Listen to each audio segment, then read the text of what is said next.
바람과 해류가 이어간 교감의 역사, 그 깊고도 드넓은 역사의 시간 속에서 끈끈하게 이어온 포항과 울릉도, 그 110년의 교류사를 살펴볼 수 있는 특별한 전시, 그 현장으로 초대합니다.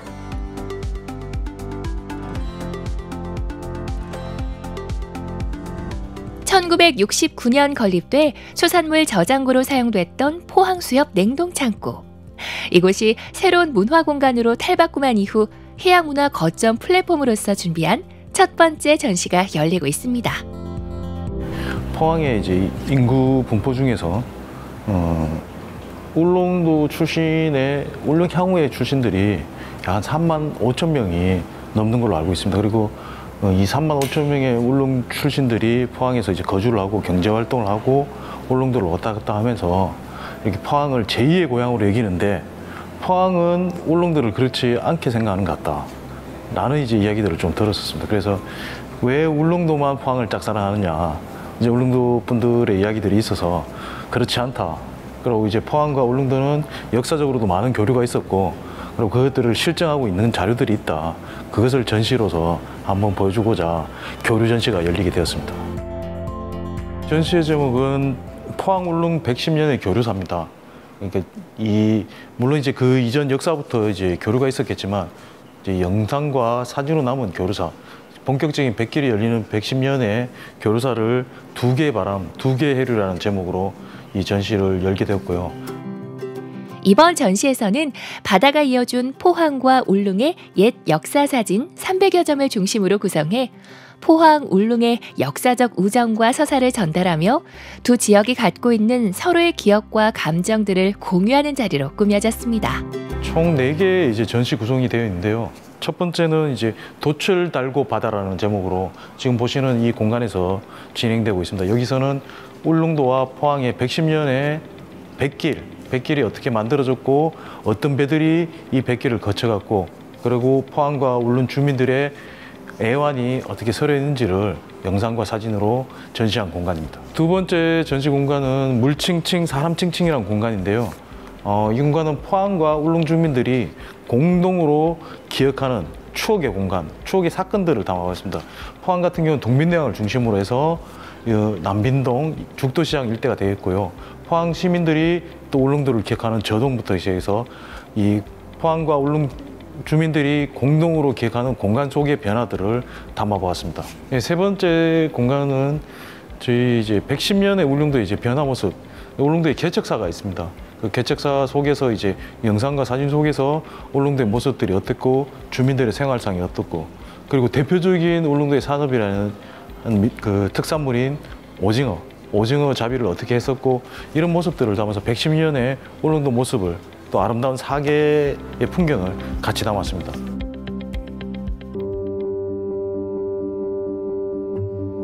포항과 울릉도의 교류사를 재현해내기 위해 참 많은 사람들의 힘이 모아졌는데요. 포항과 울릉을 연결짓는 바다 문화를 소개하고, 그 속에서 인물과 삶, 옛 향수를 느낄 수 있도록 마련된 이번 전시는 아마도 울릉도 출신으로 포항을 제2의 고향으로 여기며 살고 있는 주민들에게도 특별한 의미의 전시가 될 것입니다. 그럼 이쯤에서 그때 그 시절 포항과 울릉도, 그 교류의 역사를 생생하게 기억하고 있는 한 분의 이야기를 직접 들어볼까요?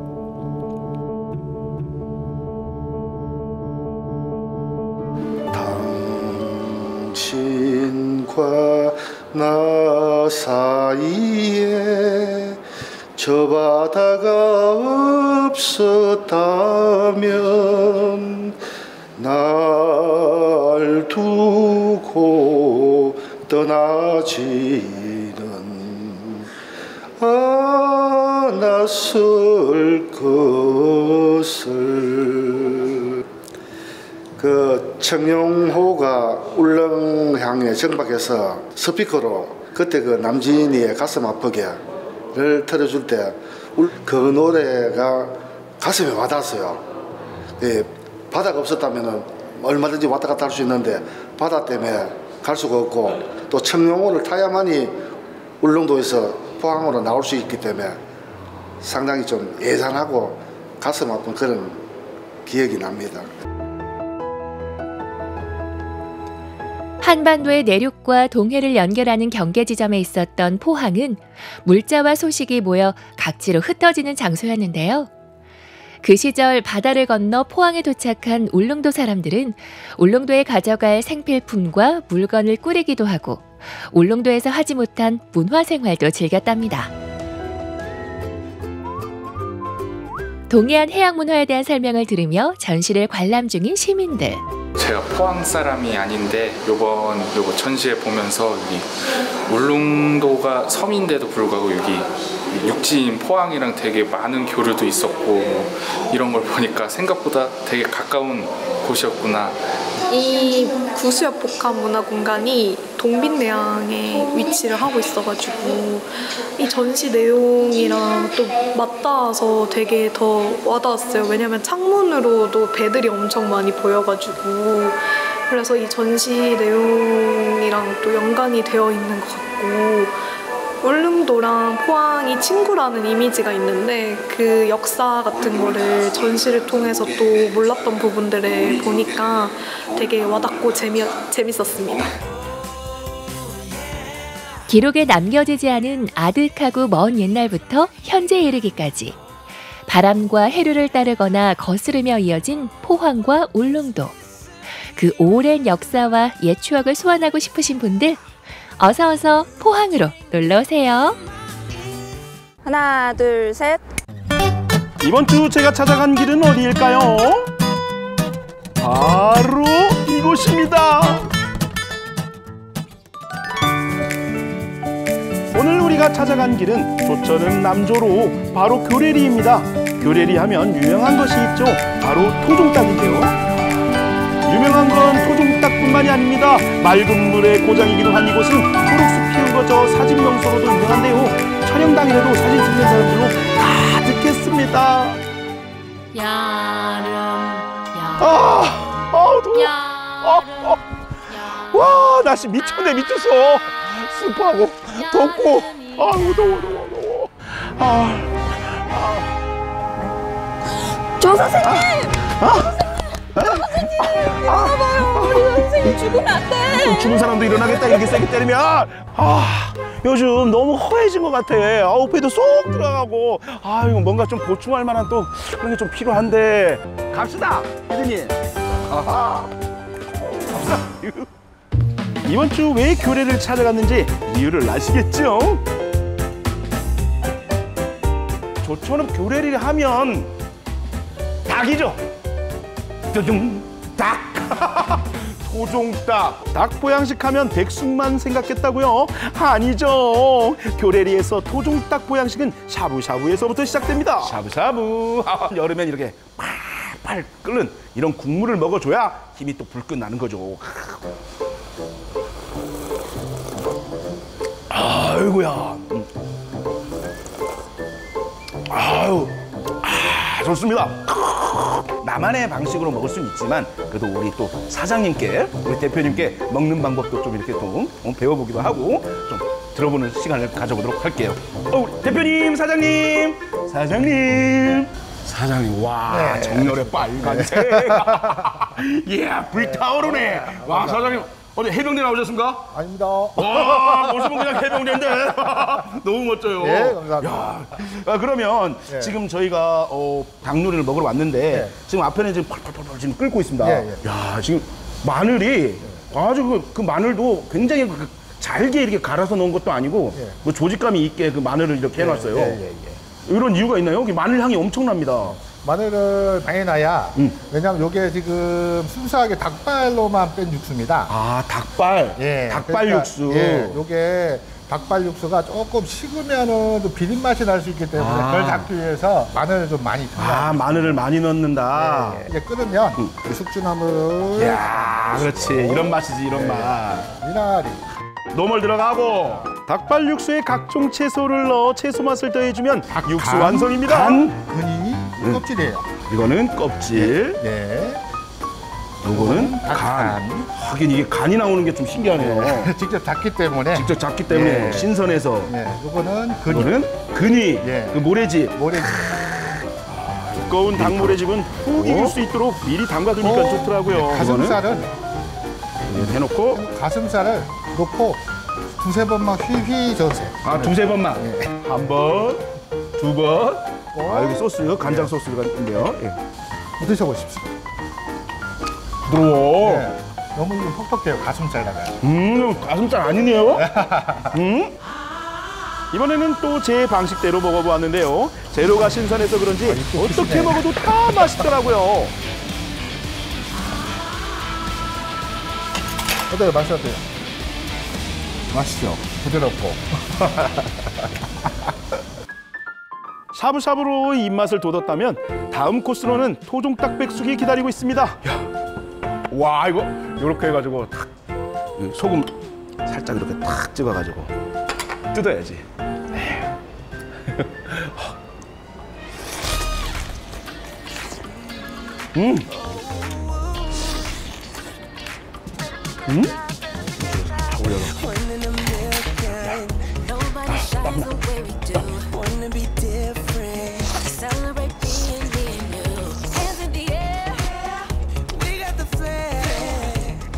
보통은 토종닭 하면 굉장히 질기다 뭐 이런 생각이 들 텐데 그렇게 질기지 않습니다.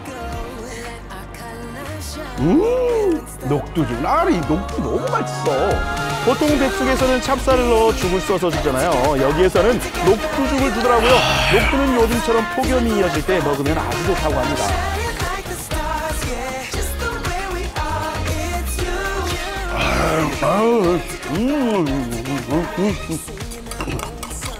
아, 고소해.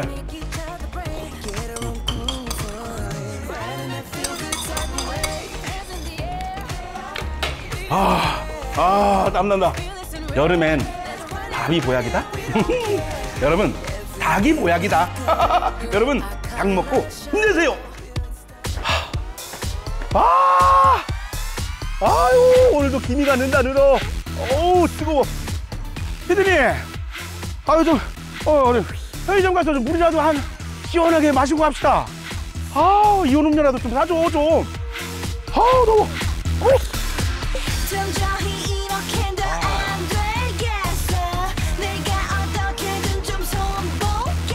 목말라.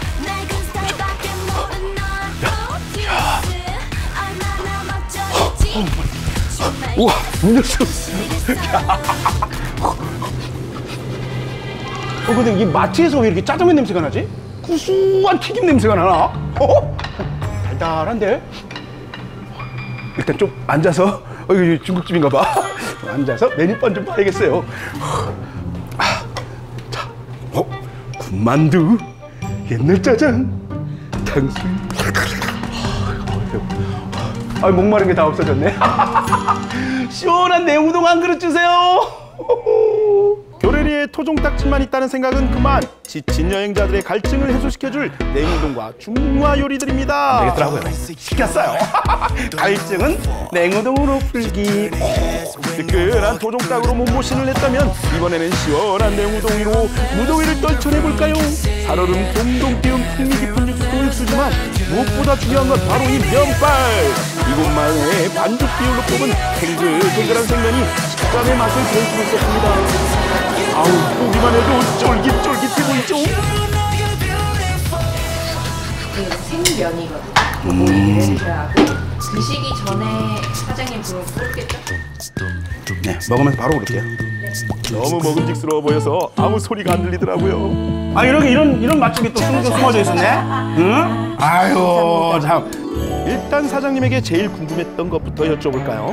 물도 유명하고, 닭도 유명하고. 그렇지. 이 특화거리야. 네. 토종닭 특화거리. 그렇지. 그럼 토종닭을 해야지 왜 여기 이걸 해주고? 난 토종닭도 해보고 아. 일반 음식도 해봤는데 일반 사람들이 와서 간단히 먹을 수 있는 게 뭔가 해서 생각한 게 중국집. 중국집 하면 괜찮겠다 해가지고 하게 됐어. 맞네. 이게 코스 요리로 닭 네네. 이거 쫙 푸짐하게도 먹는 것도 좋은데. 네, 그렇지. 간단하게 이렇게 왔다 갔다 하면서 이렇게 응. 오름도 한번 갔다가 휴양림도 갔다가 그렇지. 와가지고 간단하게 이게 먹어가라. 그렇지. 우리 집에 왔다 짜장면 먹고 토종닭도 먹고 토종닭 먹으러 왔다 우리 집도 먹고 그렇게 해야지. 이 집은 무조건 들려야 돼. 짜장면집에 빠질 수 없는 탕수육인데요. 이게 바로 제주 흑돼지 등심으로 만든 탕수육입니다. 아니 고기. 아, 고기 너무 좋다. 잡내도 하나도 안 나고 구수해. 꿔바로처럼 이렇게 그 쫄깃쫄깃한 그 찹쌀 반죽은 아닌데도 불구하고 쫀쫀한 느낌도 좀 있고요. 마지막으로 술까지 시원하게 해줄 냉면까지 시하고 막 싸운다 싸워.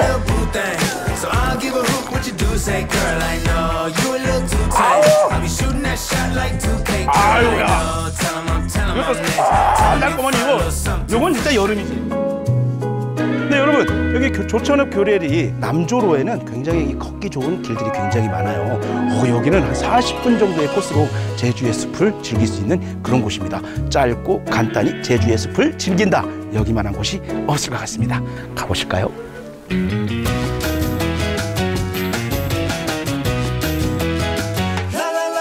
한여름 무더위도 물리치는 보양식과 시원한 음식, 그리고 휴양림에서 즐기는 숲속 산책까지 교례리의 조천읍 남조로를 찾아 여러분도 이 여름 즐겨보세요.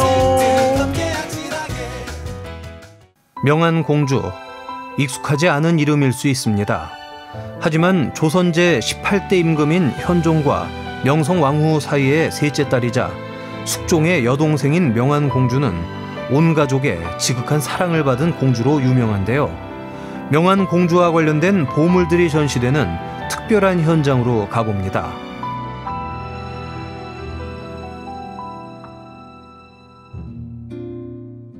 강릉 오죽헌입니다. 오죽헌 안에 있는 오죽헌 시립박물관을 찾았는데요.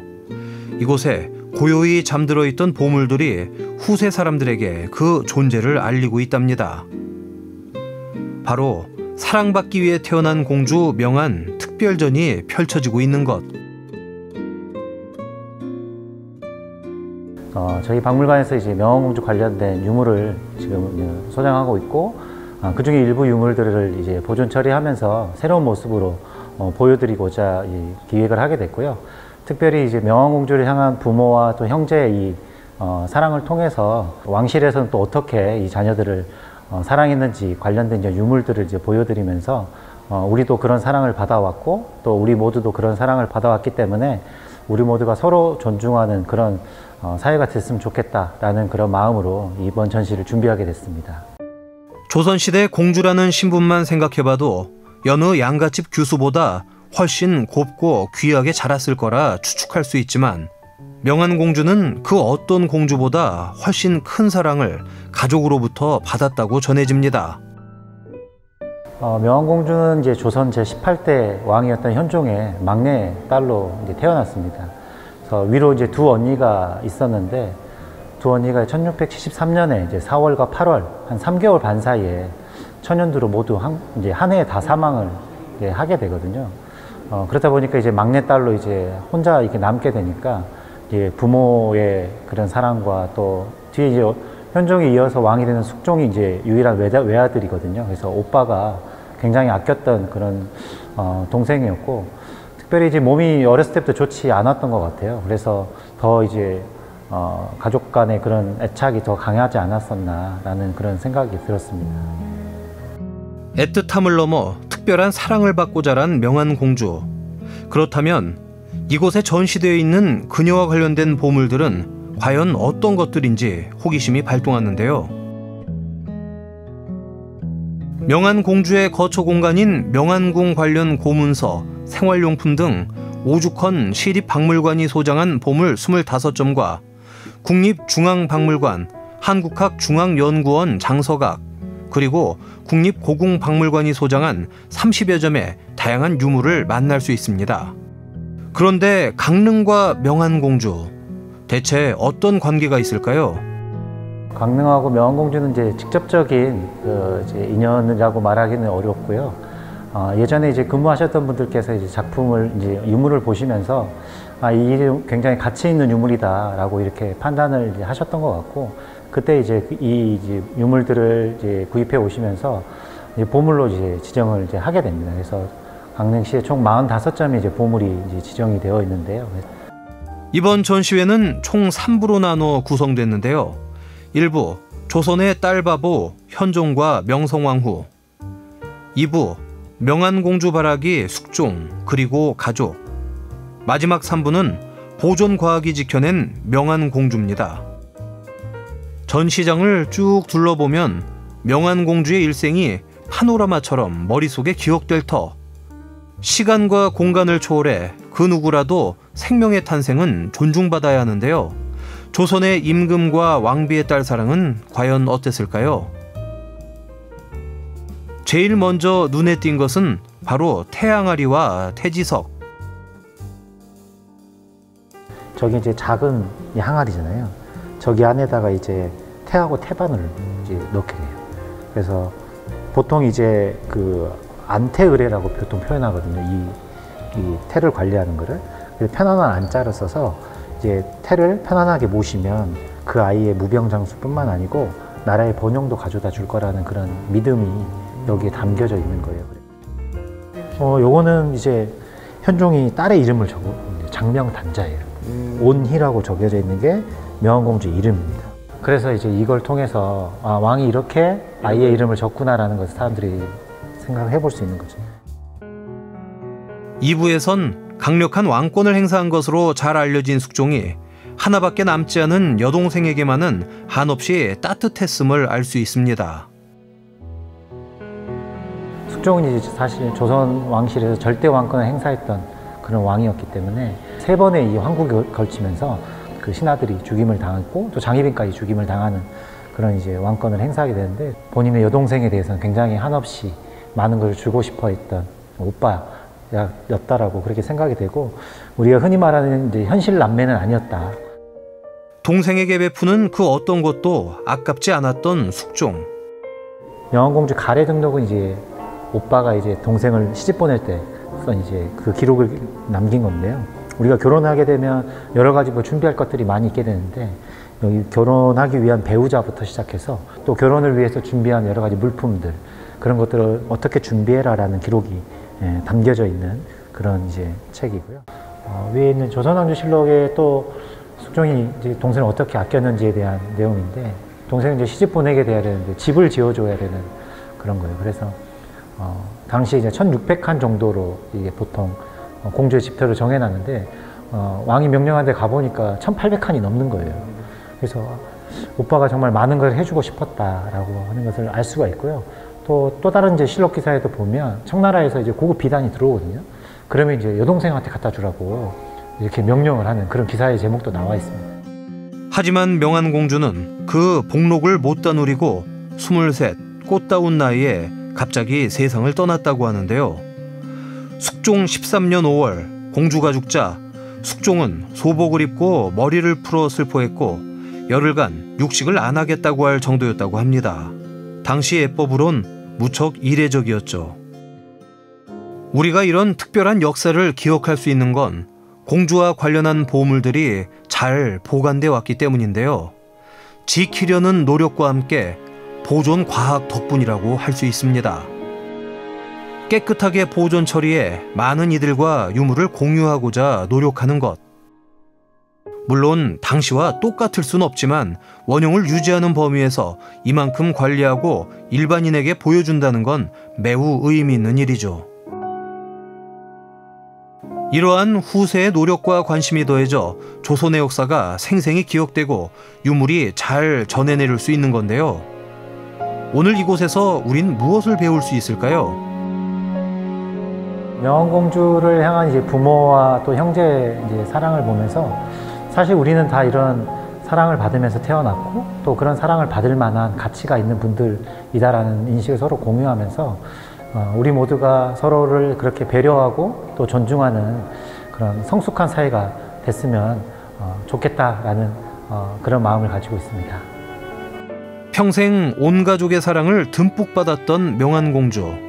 받은 사랑을 증명이라도 하듯 오늘날까지 전해지는 귀한 자료가 있어 다행입니다. 지키려는 노력이 한몫 더했고요. 공주와 관련한 다양한 유물과 자료는 오는 9월 1일까지 전시된다고 하니 직접 확인해 보시면 어떨까요? 큰 꿈은 깨진 조각도 크다. 저의 저항영입니다. 제 꿈인 메이저리그를 향해 오늘도 한 발짝 나아가겠습니다.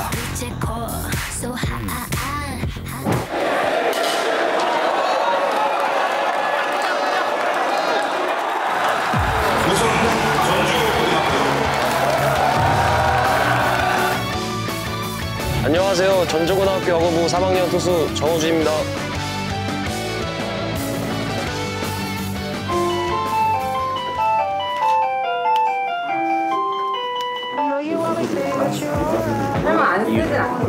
아까 이제 세상을 찾아다녔지만 결국에는 아무것도 나에게 남는 게 없고 결국에는 본전도 못 찾았다. 하면 이제 상품을 드리겠습니다. 원래 경기도 남양주 쪽에 살다가 학교도 이제 서울에서 다니고 있었는데 전주로 전학 오게 되면서 제 엄마랑 아빠랑 한 달에 한 번 정도 보고 있는 것 같습니다. 12시 20분까지 수업받고 이제 점심 먹고 바로 이제 운동합니다. 그동안 배웠던 현대 문학 작품들을 기반으로 해서 자신이 가장 인상 깊게 읽었던 시나 현대 소설을 찾고 아버지는 야구 쪽에서 일을 하셔가지고 리틀 야구단에서 초등학교 5학년 때부터 시작했던 것 같습니다. 중학교 1학년까지는 이제 야수를 같이 병행했는데 제가 투수를 잘해서 시작했다기보다는 이제 타자 쪽에 재능이 그렇게 많은 편이 아니라서 투수로 좀 더 가능성이 있지 않나 싶어서 투수했는데 그래도 좋은 결과 나오고 있는 것 같아서 괜찮은 것 같습니다.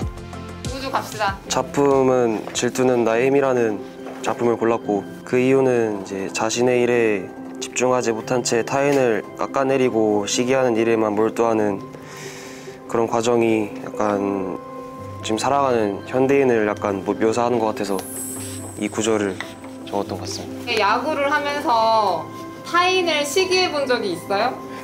시기하기보다는 이제 라이벌 같은 그런 의식을 한 적은 있습니다. 그러면 우주의 최대 라이벌은 누구죠? 저는 제 자신이 라이벌이라고 생각합니다. 멋진데. 박수.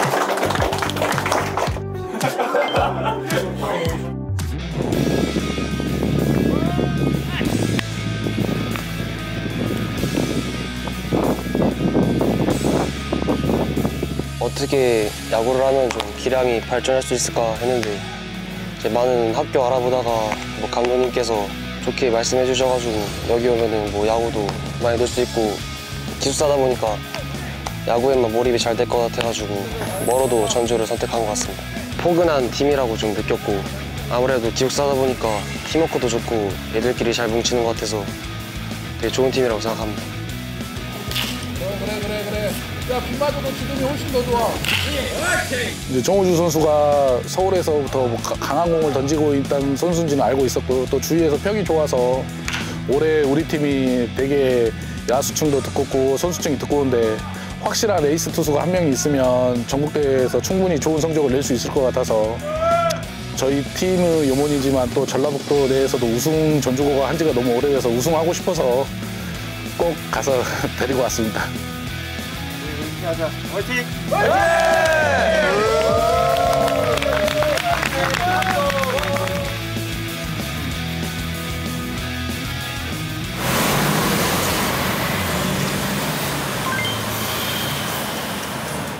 고생했어, 우주야. 뭐 먹을래? 뭐 삼겹살? 네, 삼겹살이 괜찮을 것 같습니다. 사장님, 저희 삼겹살 주십시오. 네.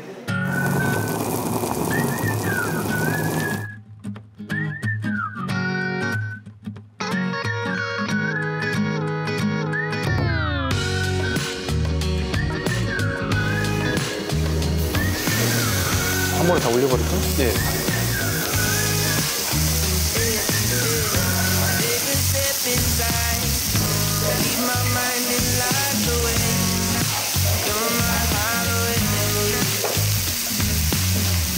거의 다 익은 것 같다, 이거. 맛있게 잘 구워졌네. 이제 먹자, 이제. 알겠습니다.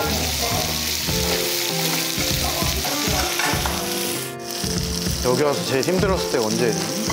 전학 오고 나서 첫 달이랑 두 번째 달까지 좀 힘들었어요. 적응이 안 돼서? 중학교 2학년 때 야구를 잘 못해가지고 한번 그만둘까 하고 아버님이 먼저 권유를 하셨는데 제가 계속 하겠다고 해서 그날 삼겹살을 구우면서 아버님이랑 대화를 했던 것 같습니다. 맛보단 추억이나 그런 게 삼겹살 하면 자주 생각이 나가지고 그래서 제 소울푸드인 것 같습니다. 근데 작년에 여기 왔을 때만 해도 이렇게 많이 네가 늘 거라고 예상했니? 예. 야구를 못했을 때도 느낌이 나중에는 꼭 성공할 것 같다라는 느낌이 뭔가 있었어요.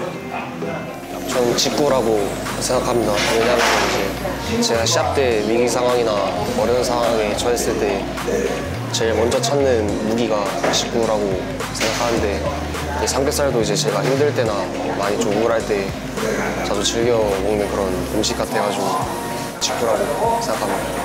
이제 또 가서 또 해야지. 네. 이제 야간동 가자.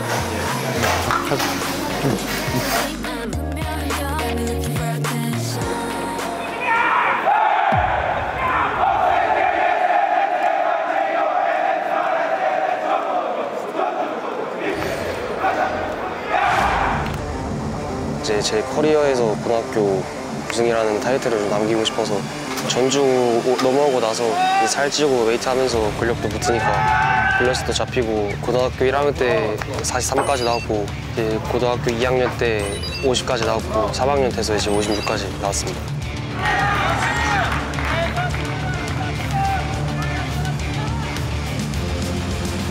이제 타자 들어서기 전에 이제 공격 딱 시작할 때 마운드에서 한 발짝 뺀 다음에 모자 벗고 심호흡하는 게 제 루틴인 것 같습니다.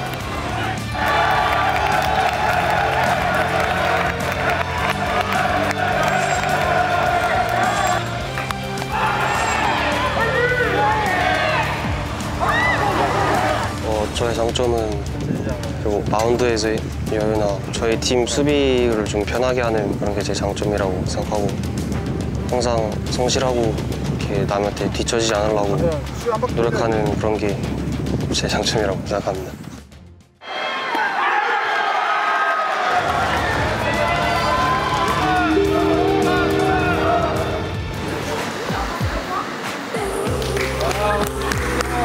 엄마 떨려 죽는 줄 알았어. 고생했어.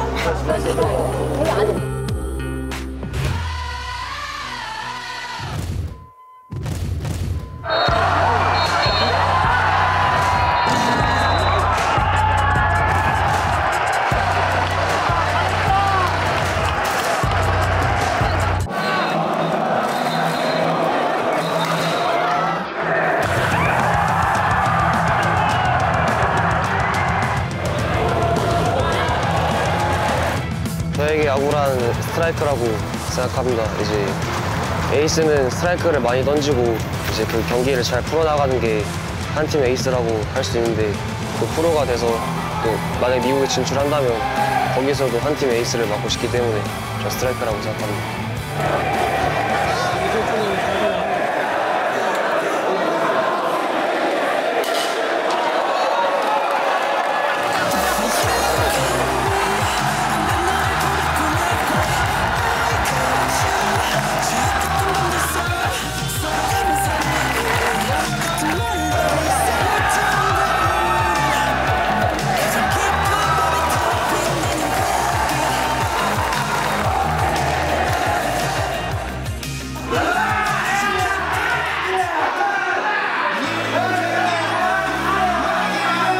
이제 야구 선수는 부상이 오면은 이제 슬럼프도 오고 이제 기량이 완전 바닥난다고 봐야 해서 보강이 가장 중요하다고 생각합니다. 다치지 않게. 요즘에는 이제 힘들어도 뭐 하기 싫어도 계속 함께 해야 하니까 친구 같은 그런 느낌입니다. 일단은 국내 드래프트에서 일본으로 받고 꼭 이루고 싶은 거는 메이저리그가 제 목표이고 우주가 이제 좀 넓고 좀 지혜롭게 살아라 이런 뜻으로 할머니께서 지어주셨습니다. 그 이름을 좀 세상에 알리고 싶습니다.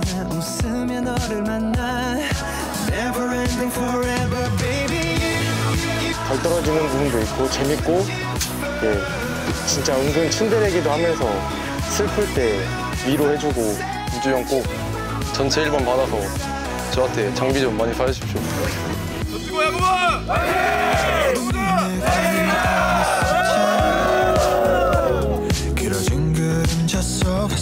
앞으로 더 좋은 모습 보여드리고 인성적으로 실력적으로 더 좋은 모습 보여드릴 테니까 앞으로 많이 응원해 주십시오. 감사합니다.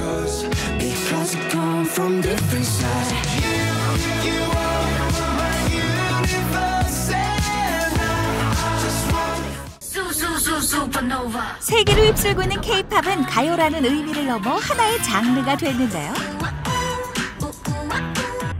여기 예사롭지 않은 K-팝 댄스 실력으로 너튜브에서 인기를 끌고 있는 청춘이 있습니다. 푹푹 찌는 더운 날씨에도 춤 연습을 게을리할 수 없다는 열혈 청년, 표정까지 완벽하죠? 안녕하세요. 저는 랜덤 플레이 댄스 크리에이터 임효석입니다. 춤출 수 있는 공간만 있다면 그곳이 어디든 나의 무대. 춤출 때가 가장 행복하다는 랜덤 플레이 댄서 임효석 씨의 목말리는 춤사랑 지금 시작됩니다.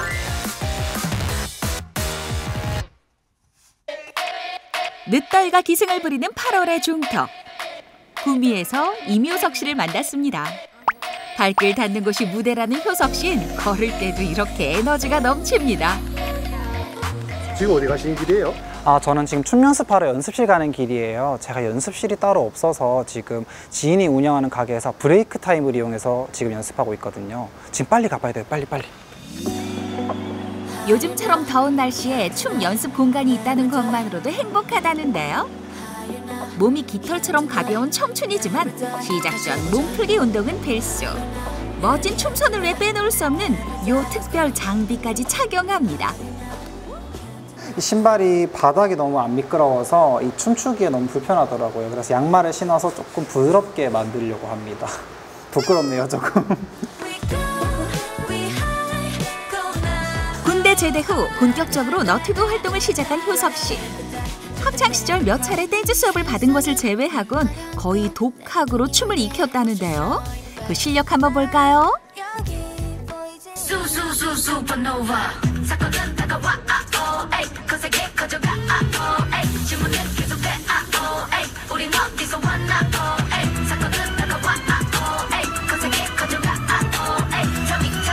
걸그룹 멤버라고 해도 손색 없는 실력.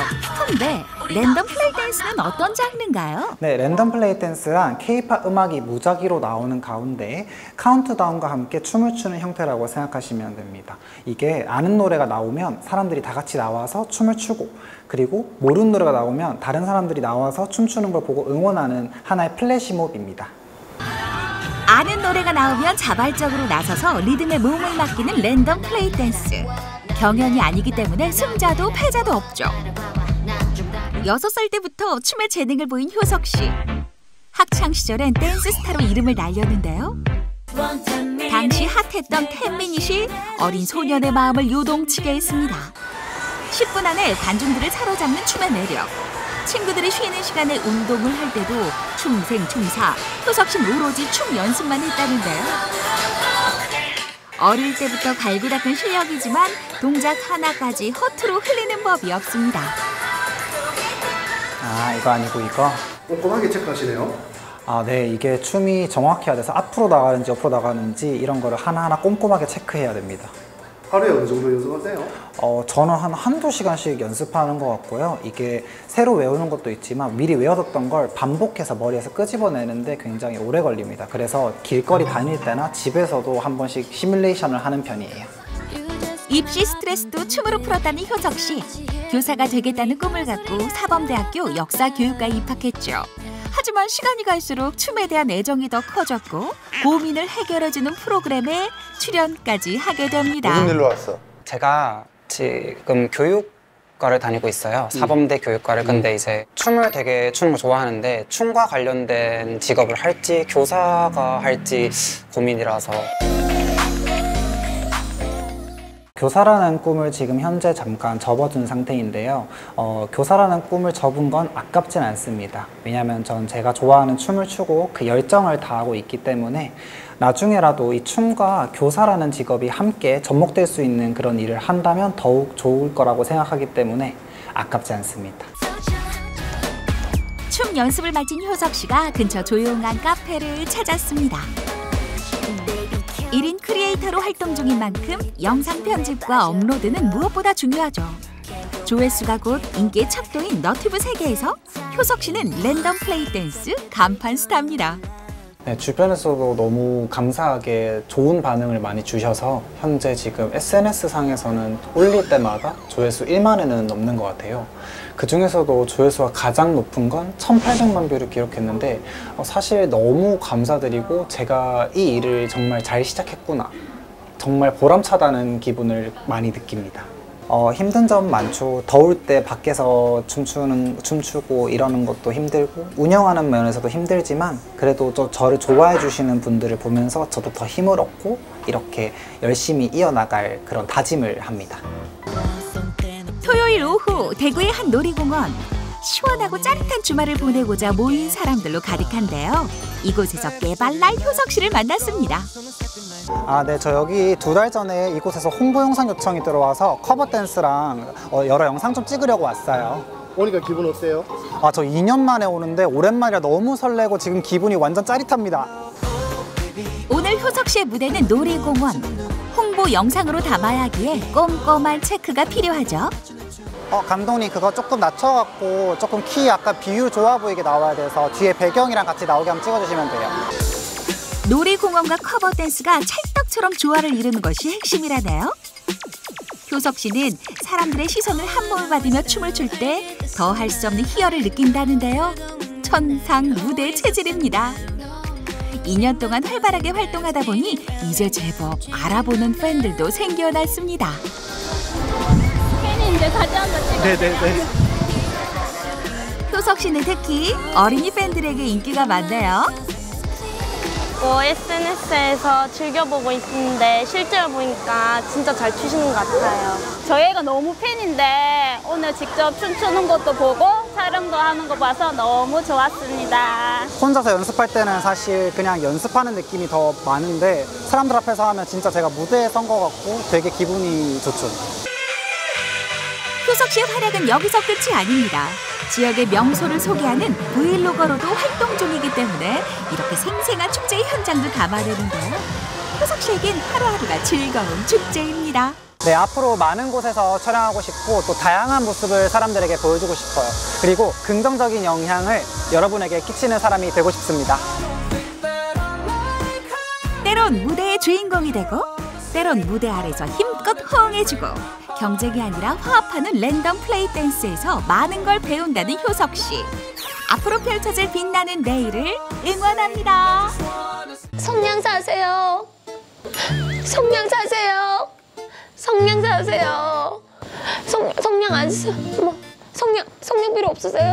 성냥 있어요. 요즘 시대에 누가 성냥 쓴다 그래요? 어머, 이분이 모르는 소리를 하시네. 요즘 성냥으로 문화를 만들어 간다고요. 성냥 산업의 황금기를 함께했던 경북 의성. 세월이 흘러 그 영광은 사라졌지만 새로운 바람이 불고 있습니다. 부활을 꿈꾸는 의성의 성냥 공장을 만나러 지금 떠나보시죠.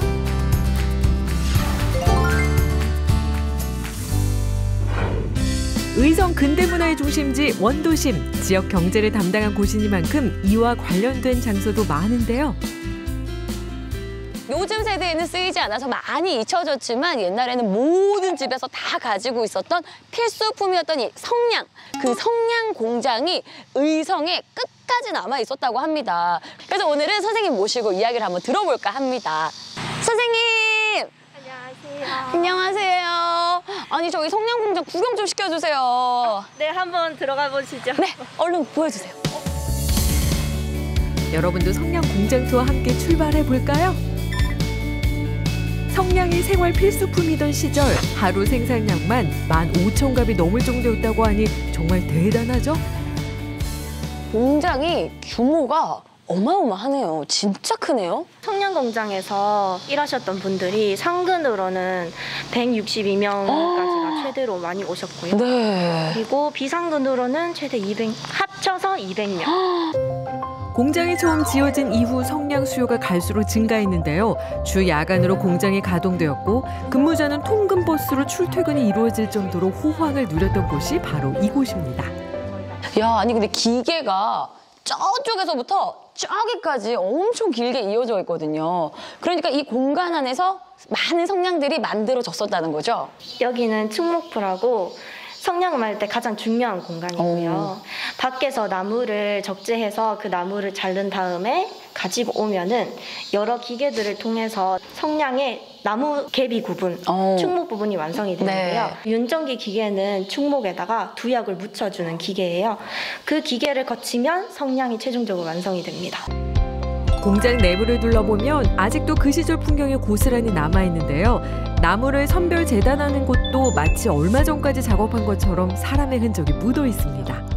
충목이 딱 도착하게 되면은 여기 레일을 따라서 오다가 두약과 파라핀을 묻히고 건조시키면 완성이 되는 구조예요. 성냥이라는 게 우리가 꼭 필요할 때 불이 탁 잘 붙어줘야 되는데 그러면 여러 가지 막 기후나 이런 것들에도 조금 영향을 많이 받을 것 같아요. 여기 성냥은 습기에 강해서 바닷가에서 많이 팔렸다고 합니다.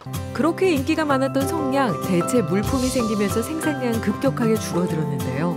급기야 국내 유일 성냥 공장으로 운영돼 오다가 지난 2013년 결국 문을 닫게 되었습니다.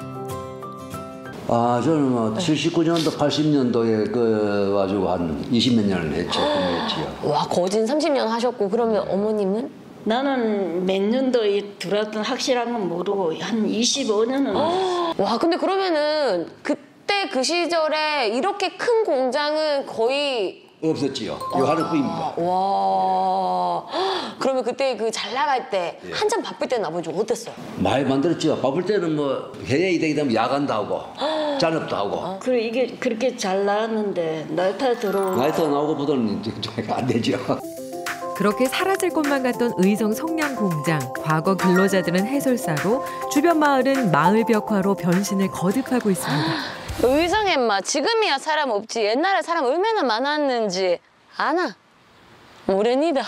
잘 몰랍니다. 아이고. 지난 2018년부터 3년에 걸쳐 완성된 미술 프로젝트. 총 26가지 작품들이 성냥 공장을 중심으로 꾸며져 있습니다. 야, 마을을 이렇게 쭉 다니다 보니까 성냥 관련된 벽화도 있고 이런 조형물들까지도 잘 마련이 되어 있어서 일단 살랑살랑 걸으면서 구경하기 너무 좋을 것 같고 여기 딱 올라오니까 이렇게 마을 풍경이 내려다 보이잖아요. 이제 일 끝나고 다들 퇴근하시는 길에 지친 마음을 이렇게 바람을 느끼면서 앞쪽 풍경을 바라보면서 조금 위로받으실 수 있었을 것 같아요. 성냥 공장이 문을 닫은 이후 유휴 공간에 대한 자료를 정리하는 한편 현장 본부 역할이자 문화사업 전초기지가 될 장소도 만들어졌습니다. 자, 여기는 성냥 공장의 모서리부랑 그리고 이 기숙사 공간을 다시 활용해가지고 만든 공간인데요. 성냥에 관련해서 뭔가 문화적인 것들을 즐길 수 있는 곳이라고 합니다. 그래서 보면 일단 알록달록해요. 다양한 소품으로 꽉 차 있는 이곳. 의성구는 물론이고 지역 내 청년 업체, 성냥 공장 근로자들과 협업을 통해 꾸며나갈 예정입니다. 자, 단장님, 이 의성 성냥 공장의 문화재생 사업 어떤 건가요?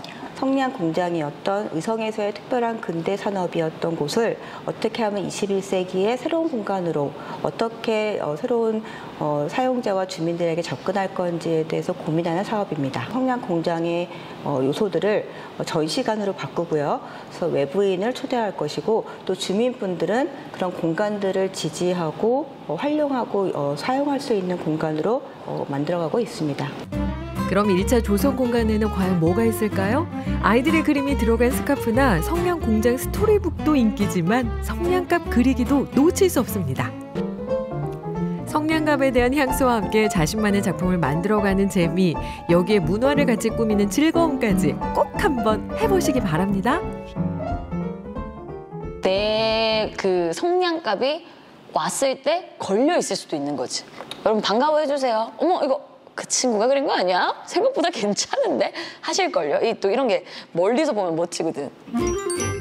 그래도 가장 눈길을 사로잡는 건 바로 성냥 아니겠어요? 이게 이렇게 됐네. 엄마, 와. 레트로 감성과 문화의 재구성으로 다양한 물품들이 전시되어 있는 곳 언제나 열려 있으니 구경하러 와 보세요. 의성 성냥 공장 문화사업과 연관된 또 다른 곳은 바로 맥주 양조장. 맥주를 파는 펍과 공방까지 운영하면서 지역 맥주를 알리기 위해 힘쓰고 있는 곳입니다. 자, 이곳은 의성 지역의 특성을 살린 다양한 재료들을 이용해서 수제 맥주를 만드는 공간인데요. 지금 제 앞에 있는 이 아이, 까만 흑맥주입니다. 우리 그 성냥의 머리 부분이죠. 두약이 타고 나서 남은 까만 그 색깔을 요 흑맥주로 표현하신 거라고 하는데 생각만 해도 맛있겠죠. 저는 촬영이라 맛볼 수 없지만 여러분들은 와서 맛을 한번 보신다면 얼마나 행복하실까요?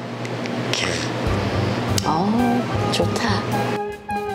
특히 이곳은 지역 이름을 딴 맥주 개발에도 힘쓰고 있는데요. 거기다 주말에는 맥주 만들기 원데이 체험도 운영하고 있어 사람들이 많이 찾는 곳 중 하나입니다. 자, 우리나라의 마지막 성냥 공장이 남아있는 이곳 의성에 오시면요. 뭐 어렸을 때 성냥과 함께 했던 추억이 있는 분들은 그때 그랬지라는 기억을 떠올려 보실 수도 있고 아이들은 엄마, 아빠 이게 뭐야 되게 신기하다 재미있는 또 새로운 구경을 할 수가 있는 곳이니까요. 여러분들도 의성에 오셔서 성냥과 관련된 다양한 볼거리들 잘 즐겨보시길 바랍니다. 이거 은근 재밌어요 여러분. 여기 꺼져가는 산업에 문화라는 불씨를 불어넣는 곳이 있습니다. 과거 지역 경제의 한 축이었던 곳이 이제는 지역 문화를 든든하게 맡고 있는데요. 그 멋진 발걸음 여러분도 같이 응원해주세요.